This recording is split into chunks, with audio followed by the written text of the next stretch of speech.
which is the best approach? The predictive, the adaptive, waterfall, agile, traditional, agile. Which do you think is the best approach?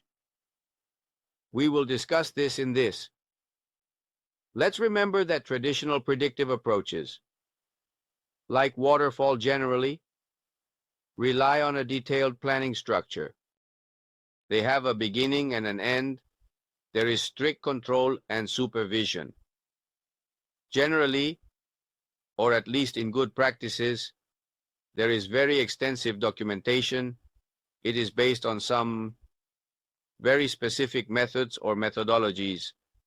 We are talking about a method like the PMOs from PMI, or a very specific methodology like Prince2, right, for the UK. For example, while adaptive agile approaches offer greater flexibility and adaptability in the sense that they are not as strict, there is indeed a beginning, but certainly not so much an end. As such, it is indeed suggested that, hey, something needs to be delivered in a way that is visibly or tangibly delivered, but it is not necessarily the final version of what is being delivered. There are more deliveries, which is why it is done iteratively, and the perceived value by the end customer and stakeholders is more consistent versus a predictive approach where the perception of value is only realized at the end of the project cycle. The final delivery is where the perception of value begins. Therefore, in a predictive approach or approaches, collaboration and communication are more continuous. Work meetings are more frequent, while in predictive approaches, they can be scheduled over longer time intervals. In adaptive approaches, they are very frequent, but very short. They can become daily, but with a marked agenda and the times that need to be. 15 minutes, as one of them promotes daily meetings of 15 minutes.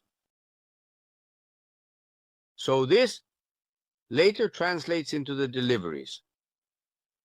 While in predictive approaches, documentation is generally delivered at the end of the entire project, resulting in a large amount of documentation. In agile approaches, there is much less documentation. In fact, it is only the minimum necessary, but it always involves some documentation. This minimum is delivered more consistently, which means that deliveries are more frequent and require updated documentation, albeit less extensive, but more consistent.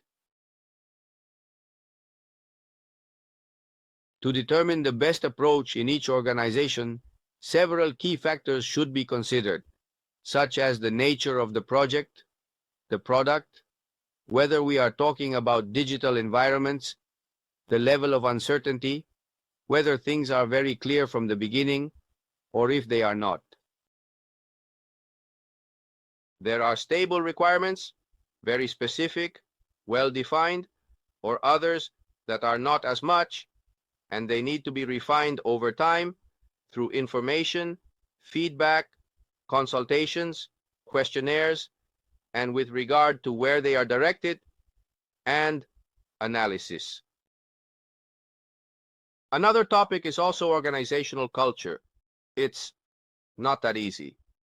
In companies and organizations that have been working in a predictive manner for many years, making a quantum leap to become adaptive and doing everything agile now is traumatic for all organizations.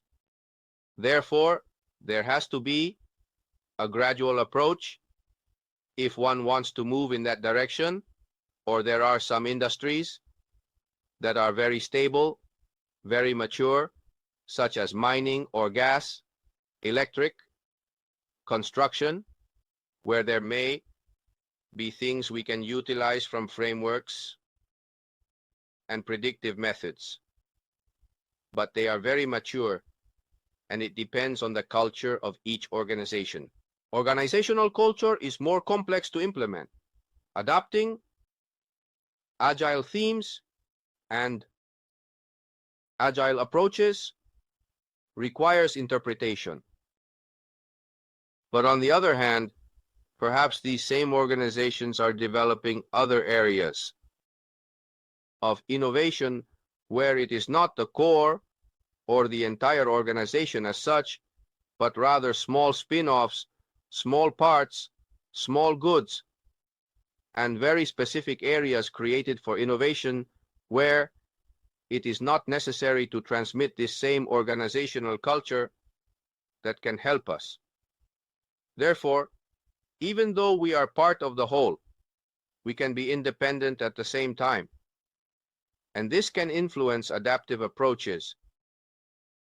Of course, the resources and capabilities, technological, technical, economic resources, and people, because in projects, what is required can be established and everything is set. It can be in turnkey projects allow you to know when they start, when they finish, and how much money is involved. But in agile approaches, it is not that simple because many times the final scope is not known. In such a way that one can start, a minimum viable product is delivered, and then it needs to be improved iteratively, improving until achieving that final product, the final project, which is what is being sought. And that is part of innovation. For example, 1,000 solutions can be found, but it is not the most suitable until it is achieved. Well, all of that cannot have an end, and a specific budget cannot be set for it. Therefore, this must be taken into account very, very, very carefully. Of course, there are organizations that place more value on a hybrid approach, and others. From its humble beginnings as a small startup company, it has evolved into a more predictive and more agile organization, adopting a forward-thinking approach that anticipates future trends and adapts swiftly to changes in the market environment. There are organizations that can indeed say, hey, our nature is adaptive, traditional, and this can often be due to the people who lead the main areas of the company or the company itself, unlike most. Therefore, that is why we talk about organizational culture and its impact.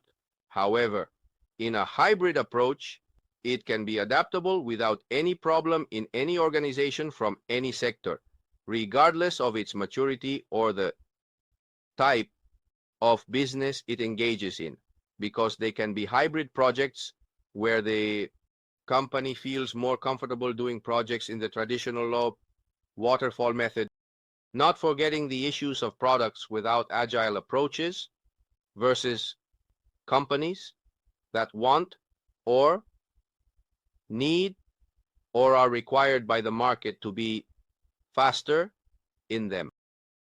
Deliveries or solutions that demand the current situation, so they are increasingly leaning towards agile approaches, faster deliveries, faster responses. So, we can call that hybrid products. Later, we will talk about these two very specific approaches in other capsules. In conclusion, we must understand that there is no one-size-fits-all approach or one that is better than the other. It all depends on the circumstances of each organization. Also taking into account the external market situation, what our clients are asking us. Are our clients traditional or are they younger? Where the retention part in some is very different from others, that the economic capacity is very different from one another, which must be taken into account. If our clients are end users or governments, be careful because it is also very different and it must be taken into account on the radar. Therefore, from my experience and perception, the most normal and advisable approach is to have a combination of both in the right measure. I refer to this as a hybrid PMO. Within that hybrid PMO, there may be more projects than products. That is a balance, but an evaluation of each organization needs to be conducted. From there, we will be able to better understand the needs, culture, and capabilities of the organization, as well as its strategic objectives and how it intends to, or how it does, add value to its internal and external customers. And from there, decide which and what we like the most, when, because it cannot be standard for everyone, which and when it is better to use an approach. When is it better to use a predictive, traditional waterfall or adaptive approach to Agile?